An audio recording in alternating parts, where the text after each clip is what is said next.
this whole time they thought that mother will go to heaven with the 144,000. That's what they always taught. So it's going to be interesting to see when that time does come, but it's a consistent theme where when they're caught in their lies, they're quick to change that as well.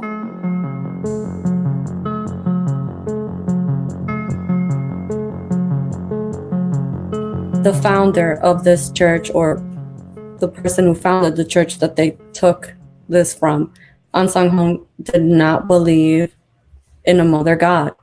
Not that mother God, not the other mother God, no mother God. And he wrote 2 editions of an entire book about it. And I just saw someone commented here, I think they're a member, saying that the church teaches the true gospel. That's the one. We can talk about the root of David and Melchizedek and all these other prophecies that they've made up all day long and go in circles. One thing that you cannot deny is that Sahng-hong wrote a book called Problems with New Jerusalem, Women and Their Veils, or something to that effect because of the translation. And that anyone who thinks that there could be a God the Mother is delusional, specifically the person who wrote the original book he was criticizing, Soo-in. She was not a mother God. There was no mother God. The verses that she used to claim that she was a mother God are the same verses that World Mission Society Church of God today uses to justify their belief. Unchanging Truth, he said. Right, unchanging truth, exactly. It wasn't like a temporary thing that he would change his mind later. And, the church wants to convince their members that it was a quote unquote special measures law, which is literally something they made up to explain that they can sort of change the doctrine whenever they want, which is another sign of a cult. There's this revisionism that always happens. There were chapters of Sahng-hong's Green Book that were taken out that were, troublesome because they talked about doomsday prophecies and the end of days and things like that. So when you have a group who claims to have the ultimate truth, the unchanging truth, the true gospel, whatever you want to call it, and it's something that you later realize is ever changing, those two both can't be true, right? The truth is a constant. What they've been teaching has changed over the years. There was another study they used to teach called Jonah's prophecy. That's no longer taught anymore. And that's just one of them. So if your church is teaching the truth, why is the truth always different or changing over the years?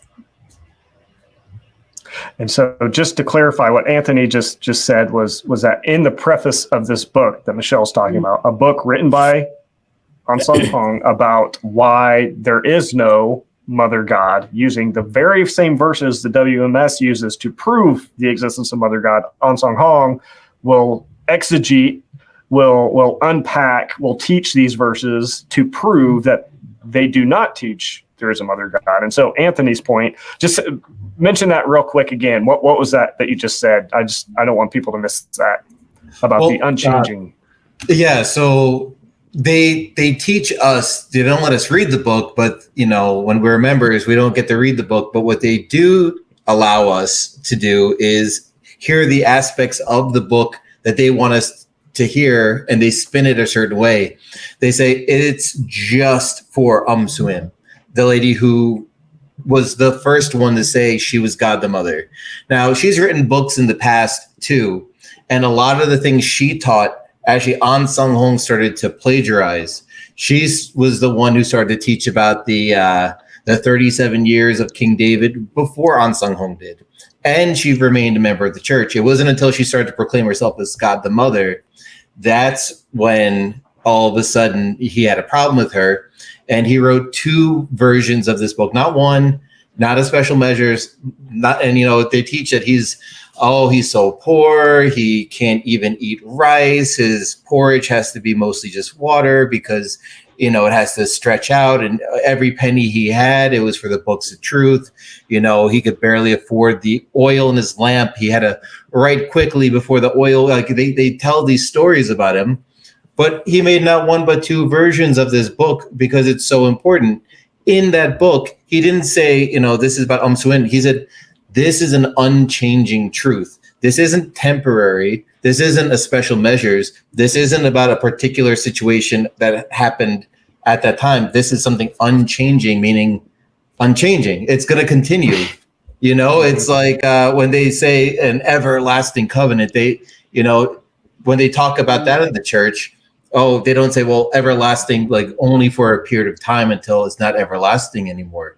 If they look at these words and when it's convenient, it works for them. But when he says there's an unchanging truth that there is no such thing as God the Mother, that Jerusalem in heaven is a place, that the bride are the 144,000 saints, when he's teaching these things as an unchanging truth, all of a sudden, oh no, it wasn't an unchanging truth. It was a temporary truth.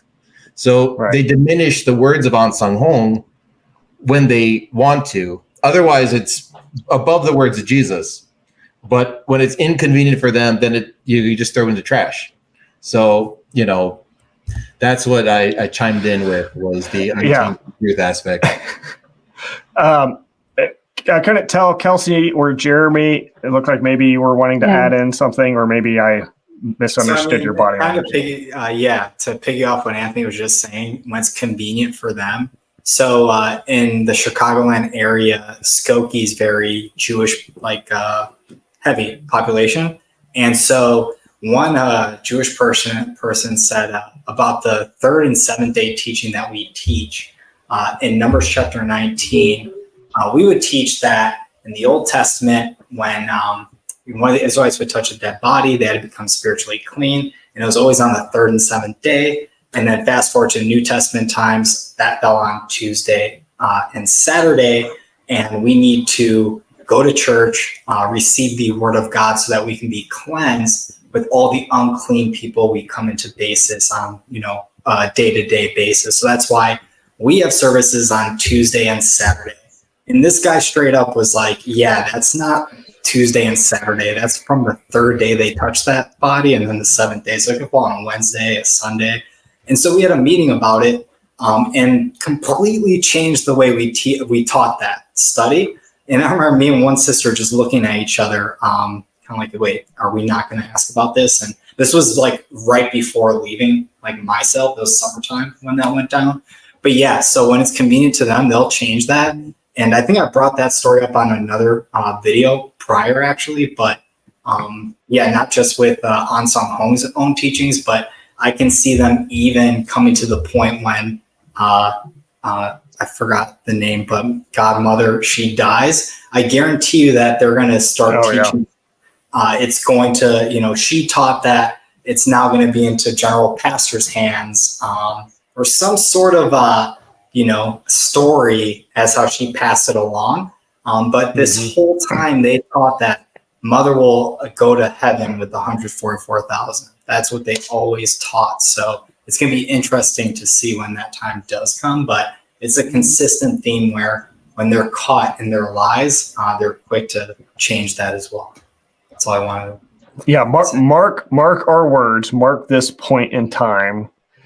September 12th, 2023, the prediction, and I think everybody here would probably agree that when the time comes that Zhang Giljia, or however you might pronounce her name, when she dies, which we don't hope, we're not wishing death upon her. That's not the point. But when that happens, because she's a human being, and you know what? Human beings tend to experience this thing called death. So I would think that's coming for her. When that happens, again, mark our words that this organization will spin the story somehow. I would be surprised if it doesn't somehow involve some kind of gaslighting again of saying it's somehow the fault of the members. They weren't ready. Prepare the oil. Their faith wasn't. Yeah. Yep. That's that. I mean, it'll probably be a mixture of things, like what you were saying. Oh, well, Mother taught that it would be past general pastor, and they'll come up with some kind of nonsense to make you continue to say, "Oh, here's my brain. Take my brain, and from that, take my life and have your way with me." That's what they'll do. They'll twist the story.